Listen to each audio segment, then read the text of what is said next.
ఈరోజు Ranjith lunch box కోసం గోకరకాయ fry and పచ్చి పులుసు చేశానన్నమాట.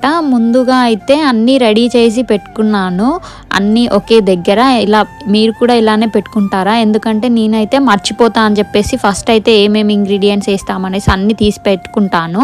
ఇంకా అల్లం వెల్లుల్లి కూడా ఫ్రెష్గా వేస్తే బాగుంటుంది టేస్ట్ అనేసి ఇంకా కట్ చేస్తున్నాను. నా దగ్గర చిన్న రోల్ లేదనేసి నైఫ్తోనే స్మాష్ చేసేస్తున్నాను.